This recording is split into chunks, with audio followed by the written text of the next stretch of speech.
Hey guys, it's Nick and Kyle from Tales, Ales, and Trails. We got an exciting new episode of the podcast for you today. Recently, Nick and I got to go down to Santa Cruz and talk with Jamie and Nick Sanyal of West Peak Sparkling Spirits. We had a great time, great conversation. Excited to share it with you guys. Yeah, definitely. They're a entity. I keep saying entity. They're a craft organization that's kind of on the flip side of some of the other ones we've talked to in terms of their, kind of just starting their journey. Yeah. So it was really cool to talk to them about the experience so far, the reception, and really what they're trying to do, which is create a very unique product that's just not available elsewhere on the market. So great conversation with them. Super grateful that they were, kind enough to let us come down and talk to them. So really looking forward to letting you guys take a listen, take a watch, and like, comment, subscribe, tell us what you think about it. We're always looking to improve and can't wait for you guys to enjoy this newest edition of the podcast. Absolutely. All right. Enjoy. Cheers. Jamie, Nick, thank you guys so much for having us. Thank you for bringing us out here and letting us check things out. I know you guys just got back from a big trip out in Tahoe. Really exciting weekend for the brand, and I wanted to see how you guys were doing and how things are going. Pretty good, yeah. It's been great. We've been in market a few years, but this is the first kind of holiday weekend where we've really seen it being widely adopted in different areas.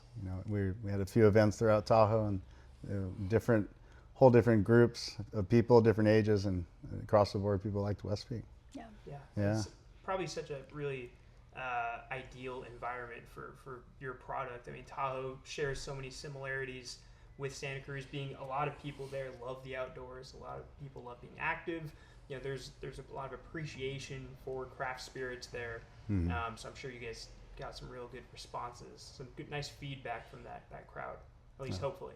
Yeah, definitely. People are loving it up there. We actually have two girls working for us up there that are originally from Santa Cruz. Oh, wow. So there's a lot of folks that, kind of overlap between the two areas, snowboarders and skiers. Definitely a pipeline between the two. Yeah. Kind of the way I thought we could start this discussion is kind of grounding us in your backgrounds and learning a little bit about you and how this partnership of yours came to be, if you will. And so I just want to ask you guys to maybe share a little bit about yourselves. So Sure. Do you want me to go? Go ahead. All right. So I grew up in the East Bay and moved to Santa Cruz in the early 90s and ended up, moved here for getting into surfing. So I discovered surfing at an early age. My family would travel to Hawaii about a quarter of the year. So I grew up doing that. And then one day I never really realized you could surf in the Bay Area. I thought it was only in Hawaii. And even though my mom's family is all from Ocean Beach, San Francisco. So one day it clicked, I can do this here locally. And someone said, go to Santa Cruz. And that was it. So I moved here, loved it, but was drawn away to go to college. I went to the Maritime Academy in Vallejo, building on that love of the ocean, and ended up spending some time as a merchant marine officer, living in Hawaii and then sailing around the Pacific. Wow. Did that for quite a while, but at the same time, the whole natural products kind of industry was growing. The movement, Whole Foods was becoming more readily available throughout the states, and I really felt a pull to this kind of natural and organic food and beverage. So I made a decision to change careers and moved into the food industry. And so that career took a little while. That changed. I was a little going from working on ships to now working in the natural products. It's quite a departure, but I found my entry through supply chain and ended up changing careers. And that's kind of what led me back to Santa Cruz, and where I met Jamie, and that's where West Peak was born. Yeah, absolutely. My background is not quite as exciting. I wasn't on ships fighting pirates. I grew up here in Santa Cruz, went down to Cal Poly, San Luis Obispo for college, also a journalism major. Oh, wow. Very cool. But I went into public relations after graduation, moved back here, and pretty quickly realized that the jobs were in tech. So I started working at eBay pretty much immediately after graduation in PR. In 2002, they acquired a small company called PayPal. And it was so small at that time that I split my job between doing PR for eBay and PayPal because they figured one person could do both. Ended up moving over there full time and was there for a very long time, running their consumer PR business, and then moving into running their experiential marketing, which was, I was like, oh yeah, this is what I'm supposed to be doing. So I was running activations for things like, Outside Lands, Bonnaroo, Governor's Ball, lots of music festivals, and it was through that I really saw the power of what an experience like that can do for a brand. I mean, myself personally, they took us out to Bonnaroo to try to woo us to sponsor it the next year. So he got to come with me, and we were drinking Tito's, right? So this is, they had the little activation, never heard of it before, early 2000s. And I was drinking it, the whole time because it was free, whole festival. And then before I actually didn't even know it, I would go to the bar when I was back home and I was ordering Tito's. I was like, oh, that's really interesting. That I didn't even think about it. It just made the switch from Grey Goose or whatever I was drinking before.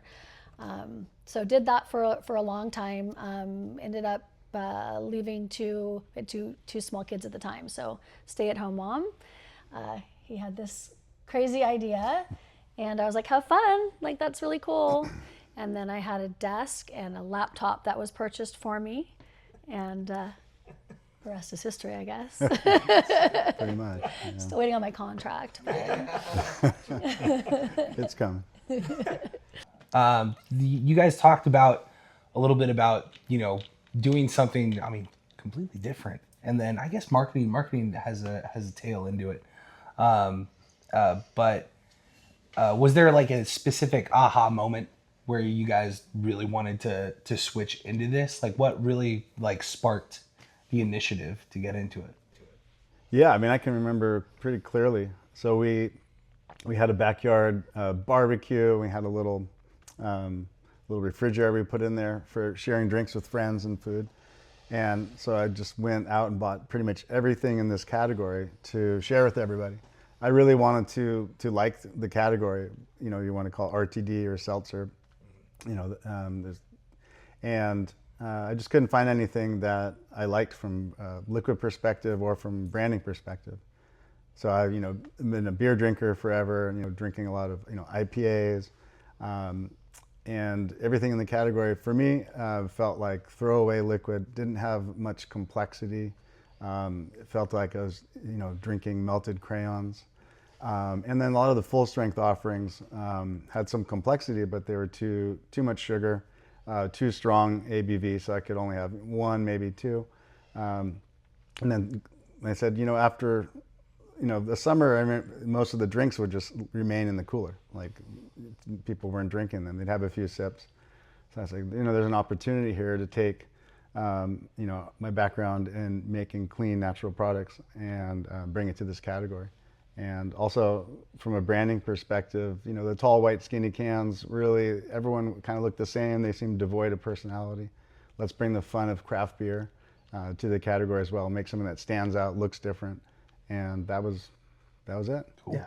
Yeah. It's so funny you mentioned that because, we just had a major holiday and we went through that exact same process. We stocked a cooler full of seltzers. We don't have to name, or badmouth any of the brands in question, but they were major seltzer brands, and that cooler went virtually untouched. And I'm not sure exactly what it is at this point. Maybe people are just over drinking those kinds of, like you said, uninspired beverages that really don't add too much flavor-wise, ABV-wise. They're just not really cutting it for the masses at this point. But it was very telling to me that, people went for, the craft beers that we put out there in the cooler, but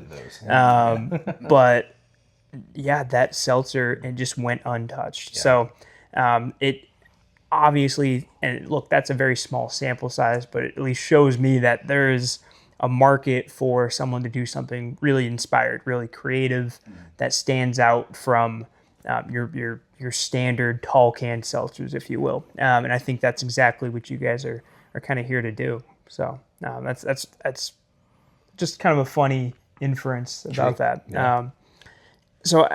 Maybe take me through the timeline, if you will, of we've got this idea. We think we can do something with this. We think we can make a splash in a market that's, pretty saturated already. But maybe take me through the process and kind of how this came to fruition for you guys. Yeah. Well, I mean, we mentioned that it's saturated, and you hear that a lot, but I think it's saturated with low quality offerings or things that weren't really made with care. It's if you look at the wine aisles in any store, there's more wine, by 10 to 1 than there is this category. I think it's just people have been inundated with, I wouldn't say bad products, but products that weren't what they could be for the consumer. So people have kind of left a bad perception. So when we do like the events we did this weekend in Tahoe, people have an idea of what the drink's going to be. So they may avoid it in the beginning, but once they come and they try the liquid, now we have a line every time. We see it every single event we do. By the second half of the event, where the booth is the longest line, people are drinking West Peaks everywhere. So I think it's like a surprise for people to find something that is made with care and is good. There's in like you just said, the market is saturated. There's a bunch of different products that we've mentioned are devoid of life, devoid of personality, I guess. I want to know why specifically sparkling spirits for you, because there's juice products, there's the sparkling spirits and everything like that. There's a bunch of different avenues that people are taking. Why specifically sparkling spirits for you guys? We wanted to take the hardest possible category. Yeah. We don't do anything the easy way. No, I mean, personal preference really is what drives all this.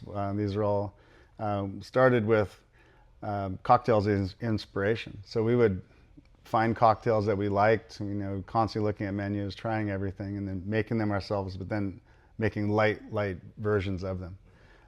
So it has that complexity as the kind of starting point, even though it'll come through. And sparkling as well, it's that refreshment. I'm not a big fan of flat canned beverages.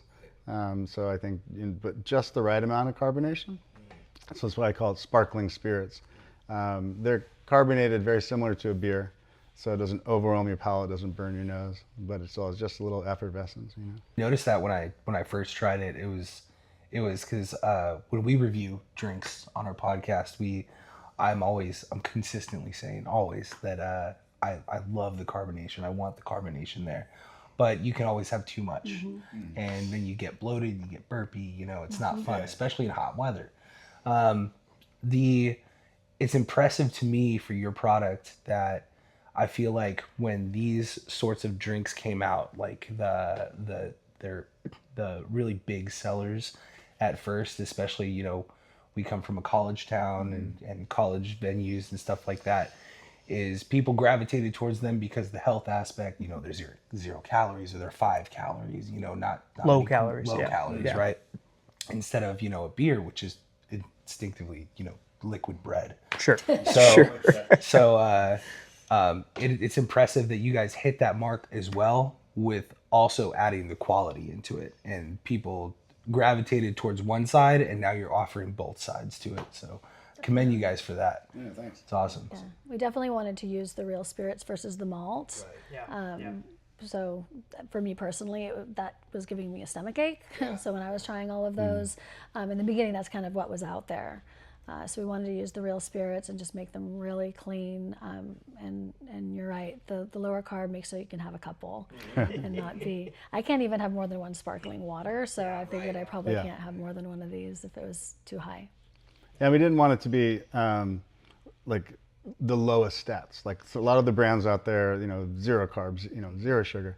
And I always say 0 plus 0 equals 0. So there's 0 carbs, 0 sugar, there's 0 natural ingredients in it.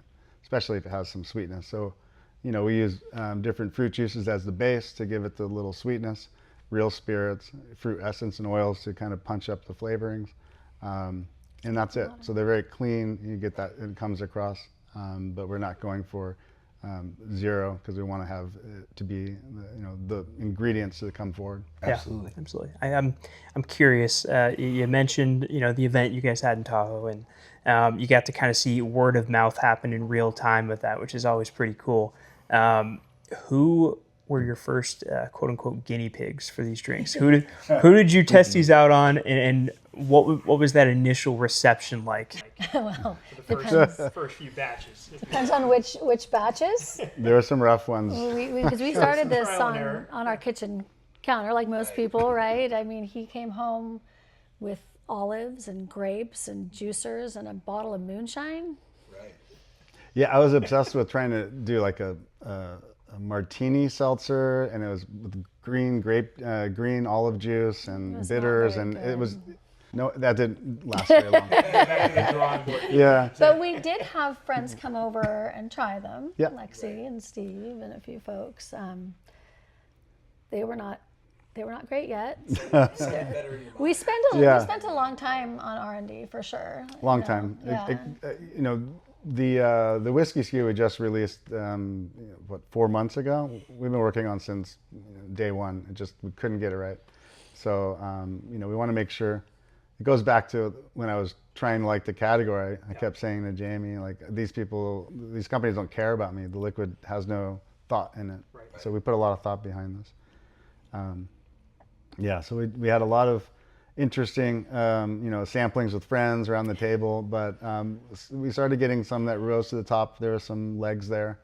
And then once we felt that we had something, then we found a team that could take our bench tops, which is what you call it, and commercialize it so we can scale it. Right. What was the one, the first one at least, that was like, okay, we've got something. This is Like, whoa. Yeah. we could work with this. Well, it was probably the Spritz, which took me 100 versions, and you don't see it here because it was a little too polarizing. It was very complex. People loved it or they hated it. Sure. Bartenders loved it. Bartenders loved it, people in the on-prem, but it just didn't, and we knew it wasn't going to scale. And we did bring it to market. I think we have a few left. But the punch, which was kind of the lightest offering, it really rose to the top as the more seltzery of the lineup. But then as soon as we brought the Paloma in the market, that took off as number one. A light, refreshing take on a Paloma with real tequila, grapefruit, little sea salt, and just delivering on the refreshment that other brands promise. It just quickly became number one.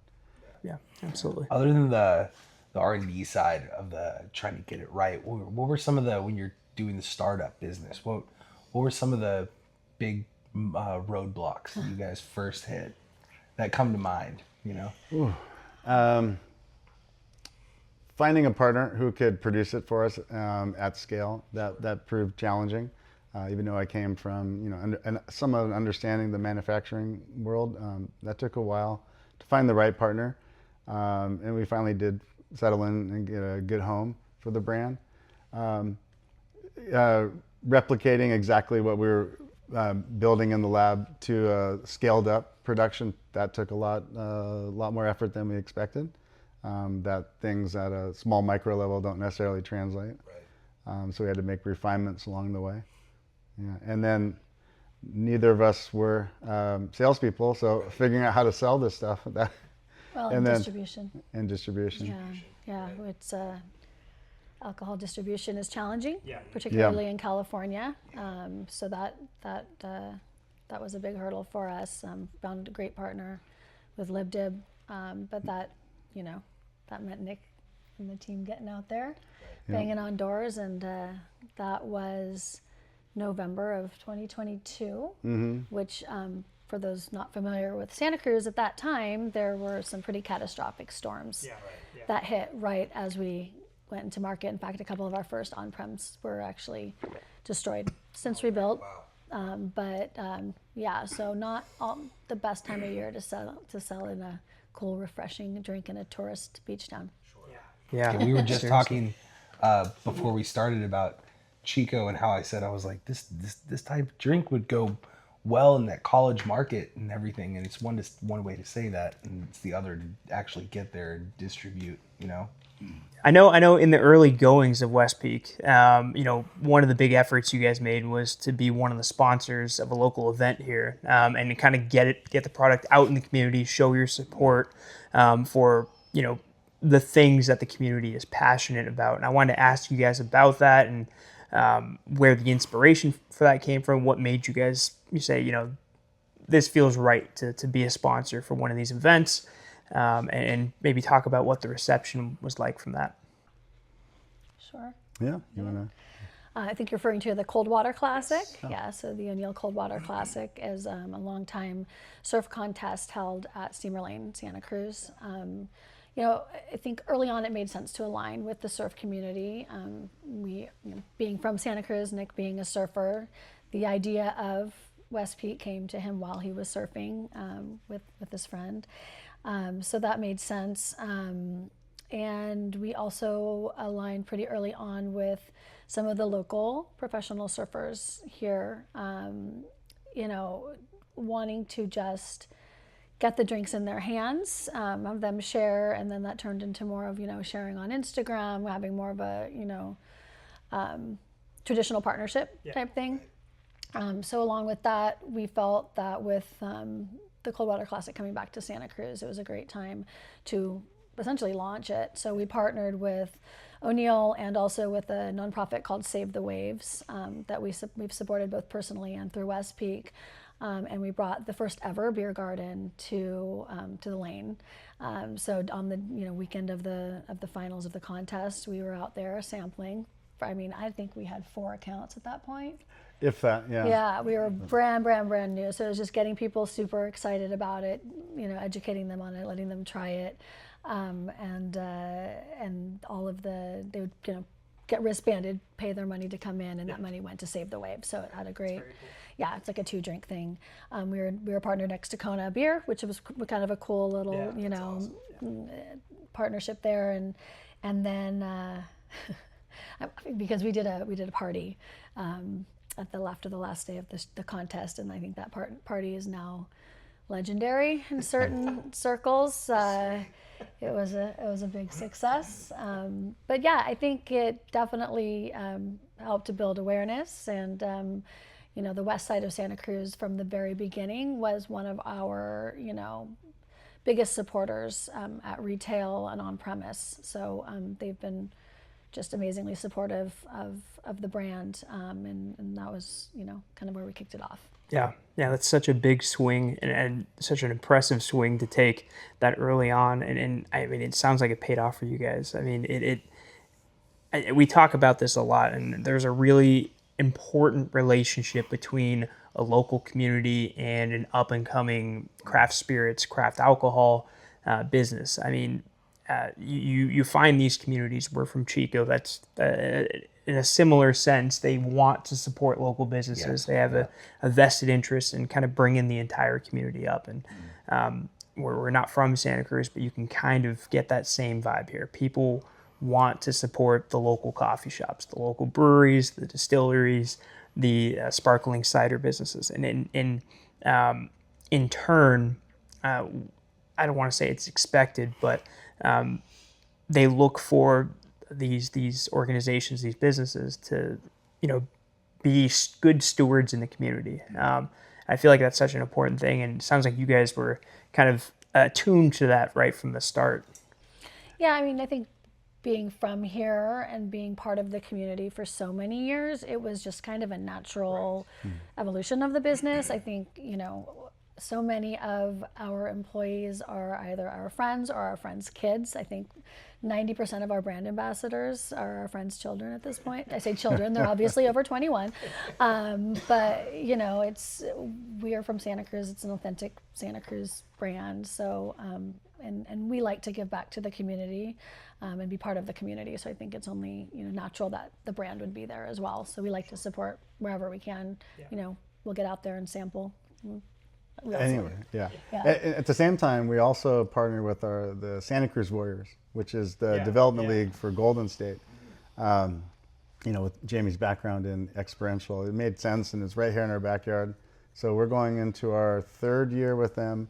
I think we had 2 accounts when we started with them, but now we have consistent sales throughout the year, even when in the off season. Then they do other events at the arena, and then the Whitings, who run the concessions for the Warriors and the Santa Cruz Warriors, have been great partners for us and great supporters from day one. Well, So that was fun, but I remember the first game, and again, like you said, 2 accounts. Nobody knew who we were, and they have all the other big brands there as well. Mm-hmm. So we were just sitting there waiting to see like that first person who was going to get it. That wasn't like one of our friends that has to.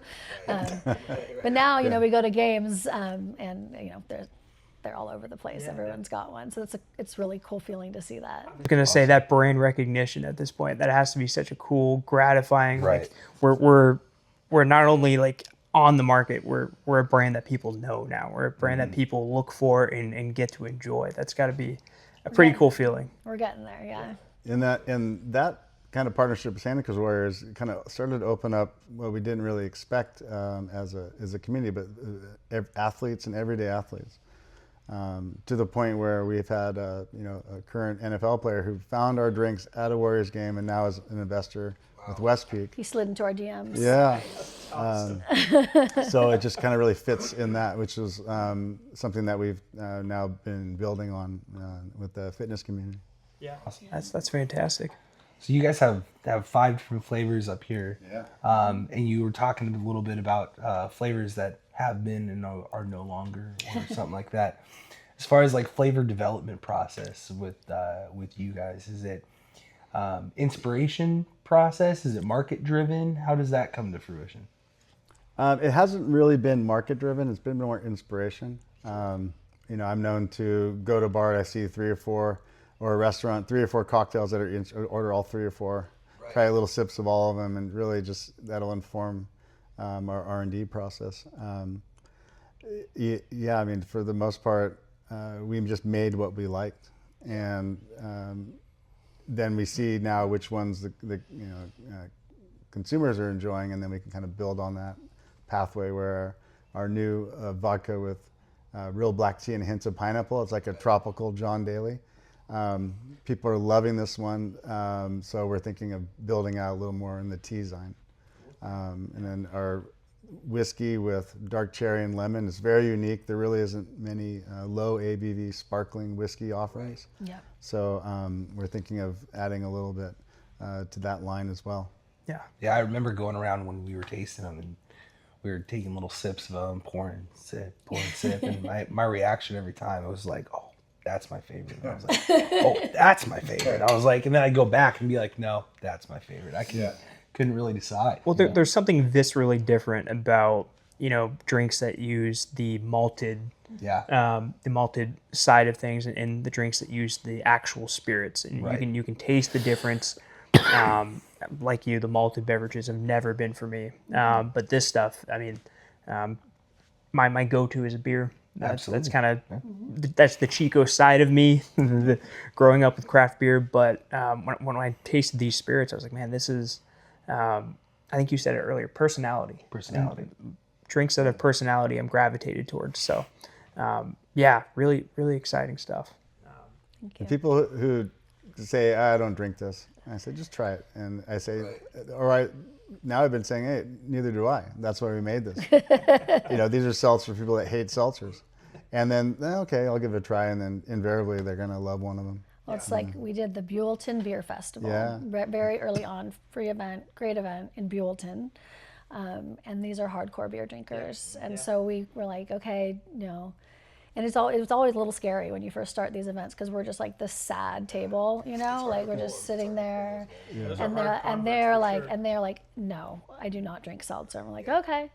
And then slowly, the word of mouth kind of comes. And like you said before, like by the end of it, it's like we've got the line. People are coming back. They're asking for full cans. And, I think people are surprised. Mm-hmm. Yeah. And that's a fun place to be in too. You guys are maybe especially in that community, right? The hardcore beer drinkers, you guys are maybe underdogs, if you will, and then to see that about face, to see that, oh man, this is pretty good. This is something else. Yeah, that's got to be a cool thing to see. Yeah. We're definitely underdogs. If you look on the shelves in the stores, most everything you see in this category is owned by one of the big corporations, right? Or it's it's celebrity backed. So we're one of the very few independent brands out there, fighting every day. But it's nice to see, like, there's hundreds of accounts, hundreds of cooler doors where it's the big corporate brand, it's us, and then the other big corporate brand over and over and over. And it's great to see that, like, we're breaking through and holding some presence on the shelf. I was gonna say it's a physical manifestation of you guys finding your way in the middle of that, all of that market, very saturated market that we talked about. That's pretty cool. Yeah, we did it very, very slowly and deliberately. We the first year we barely left Santa Cruz as far as selling in and getting kind of a cult brand here in town, and then kind of went through the coast, and then now up Words and traveling in. fast, So. And that's kind of where I was going next. I mean, I'm seeing, national recognition from you guys. I've seen stories about West Peak in USA Today and things like that. And it seems like it is catching on a larger scale. I want to ask you guys kind of generally what's next. Where do you guys want to take West Peak from here? I think we have a lot. I mean, California being, sixth largest economy in the world. I mean, we have a lot of ground to cover still in California. We want to really build this out as a California brand. And there's lots of regions in the state we haven't have a presence yet, but we will as we grow. And then we want to grow really thoughtfully beyond that, not trying to spread too thin. So we'd rather build this brand in our backyard of California and then have other markets pull us in and want us versus trying to go in and push it on them. Yeah. At the same time, we do have a D2C store that haven't done a ton with, and that's going to change. We're really going to put some more, manpower behind that, more marketing behind that, with some of our partnerships. And I think now that there is that brand awareness, I think that we'll get to see a lot more coming through there, because you can buy then from, I think, 36 states. So we think that there's an opportunity to really grow that.